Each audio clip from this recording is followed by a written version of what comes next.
Hello, everyone. I am so happy to be with you in these intense times. I am Magdala Ramirez, and I do come from the Maya Mexica tradition. And in this time and space, I have been thinking so much about the Maya Mexica way of thinking and understanding that I grew up with. I grew up with the pyramids in the backyard kind of a deal, in a culture that it is very much involved in spirituality. And the teachings of the Great Mother, she has been saying this since the very, very beginning. It belongs to everyone in the world. So I needed to learn a new language.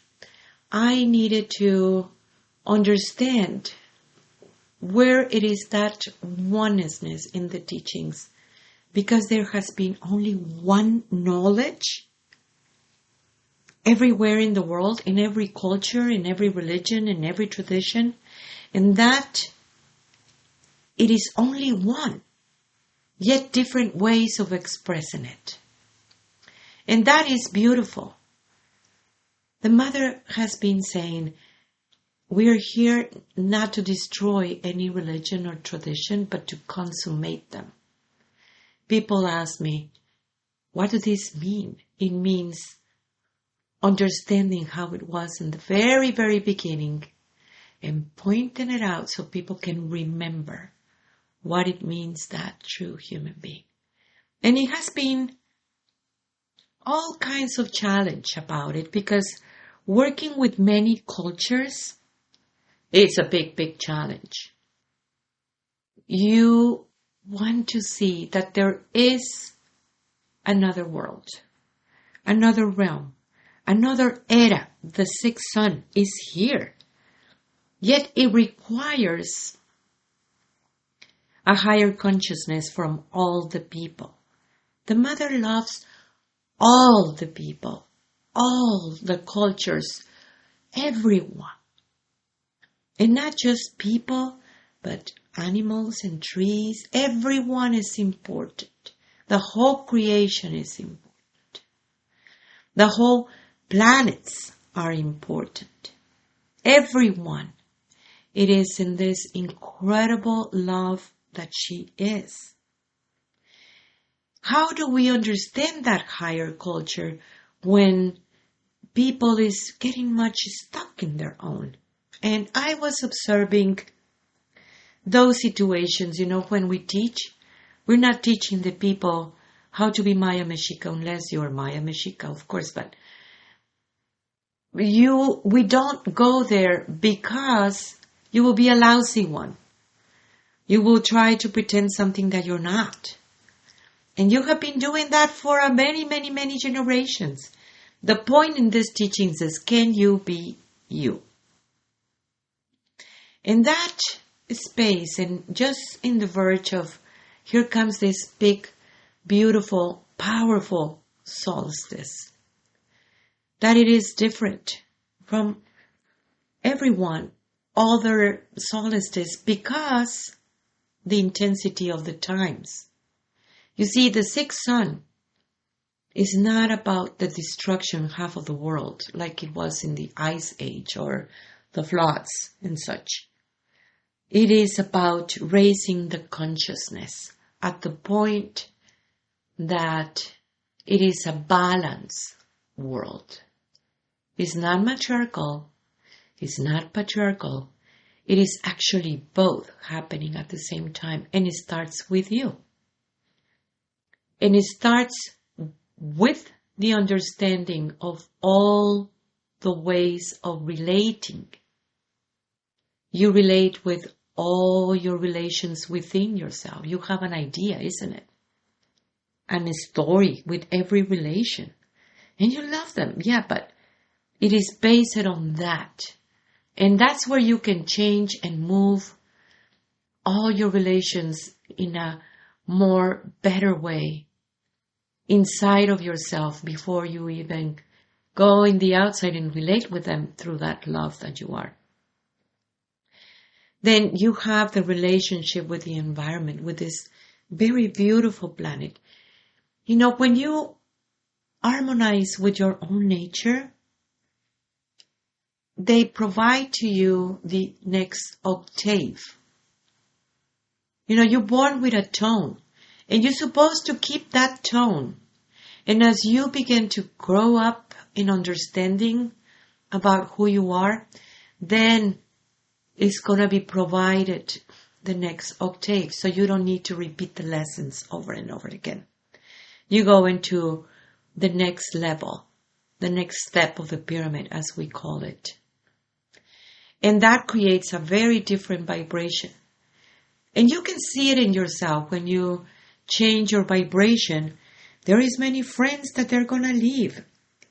And then there will be new friends that it will be more for your new vibration. And it's actually a mathematical thing. But the understanding of the new world, it has to do with the self. And we have been talking about the self-responsibility. People like to think about responsibility. But first you need to recognize, what is the self? What is it that it is going on with the self? How do you know you? How do you know yourself? How do you know that self of yours in your purpose, in who you are for real, in how it has been that program maybe in you through a culture, through a country, I don't know, a system that it was inside of you, that it was impeding to recognize who are you. What is it in that strong spirit that you are? And how do you get into that place of you, of understanding what it means, the self, before we even understand that responsibility? Do you see what I'm talking about? So it has been very, very powerful teachings because of it. What is it in you that you think that you are? Can you drop it so you can recognize the new one? So if you think about it, the Christ was talking about the kingdom of heaven. Our people, the ancestors, Maya Mexica, they talk about the world of the enchanted flower. You have, in India, they call it the Shambhala. The Vikings, they call it the Bahala. They have all this. In China, they have another name. Everywhere in the world is talking about a realm that you can get into it. And it happens because of the recognition and the knowing of the self. I mean, there has been many schools of enlightenment everywhere in the world until they were not. All they were going into hiding, because it's very hard to do this publicly nowadays. Yet, how do we are able to conceive kingdom of heaven, make heaven on earth and earth on heaven? And that sounds amazing, isn't it? How do you do that? Your earthly being with your divine being and merge it into one. That's what it means. What is that earthly being that creates constantly separation? You even think, and I'm talking generally, of course, that spirituality and third dimensional reality are separate, because that was the programming. And of course, when it goes into priorities, you think that your third dimensional reality is the thing to be attended first. And that is exactly the opposite. And then when I come and tell you there is not one realm without God, it really creates that unity immediately. And understanding that unity means that there is no realm without God. Means in that third dimensional, that you think in that way, there is always a spiritual message. And it is your job to recognize it. It is your job to decode it. So how do you are able to see and recognize that you are love? And you might hear it over and over again, even repeat it. How do you put it on?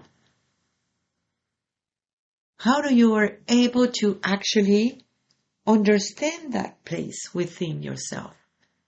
That you have always been love, and what is going to break? What is the belief system that is going to break when you put it on? When you grow up thinking that having relations, it was kind of a beggar of love. You exchange many of your tones just to relate with certain people. You pretend. You cover up. You create an idea, a version of yourself for every relation instead of you being you. And you thought if they really know you, they're not going to love you. And you create all these stories in you, which is not precisely true. It's inaccurate. Because being you, it is the most beautiful things. And if you actually love people, you need to give them the best, which is you. And then, by the dance of understanding that every single adventure, experience in your life, it is related with love. A lesson of love. A lesson that, oh my gosh, if you're not afraid of love, it will take you into a very beautiful places. And then here comes this teaching of understanding the self. Guess what? You are life. How do you understand yourself as life? If the programming always have been about life lives you. You're living your life. That's what you thought. And you're separating yourself as you and life without understanding that you are life. That you have always been alive. Before you came into this realm, guess what? You were alive. This is just a little journey. And when you die, you're going to be alive too. There is no way that you can actually die. It's just the idea. What is going to die is what it doesn't really belong anymore. But you're going to remember everyone that you love. You're going to remember and take it with you every single ways of love. Every person that you love. Every realization of the understanding of love, because this is a journey of love. Then understanding life is understanding self. It's understanding why you're here in the first place. It's understanding who you are. And the focus that you have, it is imperative at this time. The focus in your spiritual work, it is the most important thing ever. More than any times. Why? Because you need you in your life. Because the only one that you need to reach is you. And if I think about so many beautiful people that has come into this planet, teaching these teachings, they have passed through a lot. And everything was about, can you believe in you? You know, the mother does not have any issue believing in you. And when you hear a truth, You're able to recognize it right away because your divinity knows these things. It's a skill that you have to recognize truth. But even when you listen to the Great Mother, can you really listen and put it on? Put it on, that information that she's giving. Instead of questioning, maybe I didn't really listening well. Maybe it wasn't true. Maybe it was just a fantasy. Maybe it was, what is it? Imagination. You don't see it as truth because you deny yourself, because you override yourself, your mind overpowers. And yet in this time, every time that I ask the mother, what is it for the next year? She has been very, very beautiful to show us the way. Now it's about women. Women is to be making their work. And what is the job description of the woman aspect? It's enlightenment. New beginning. How do we can do this?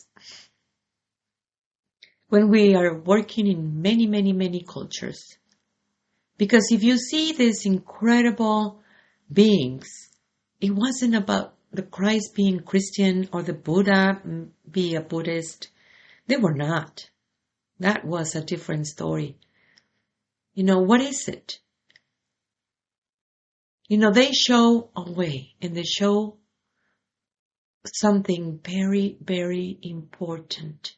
In each one of the people, you have women, you have Magdala, you have Ixchel, you have, oh my gosh, so many aspects. La Uma, it really impressed me in many, many ways. Kuan Yin. Everyone, Confucius, you name it, they all have in common this thing. Self-responsibility. They were not victims. They were not waiting for somebody else to make the work. They were not stealing from anybody power. They were not doing any of that. The self-responsibility, the belief in themselves was such a strong thing and situation that it took them into that enlightenment. And that is what it is taking place right now. And that is what we're cooking. We're planning to make a webinar for women.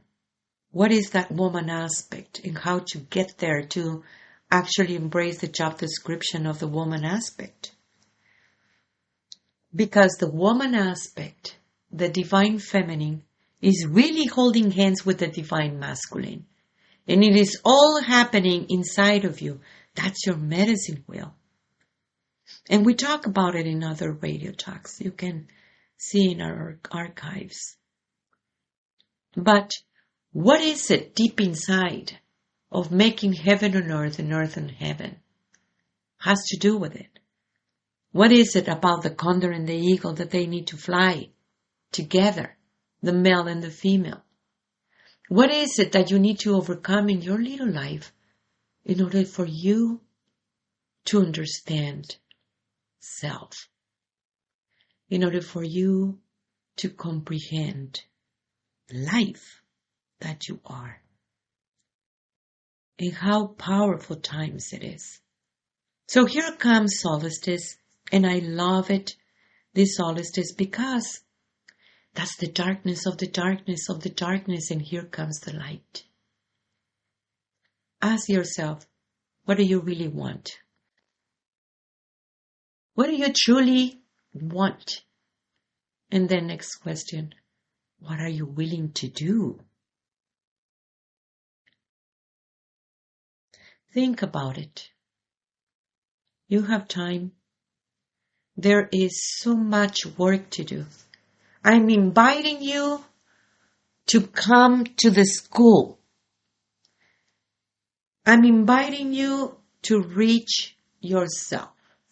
There is so much of spiritual work, all designed for you, from all the cultures,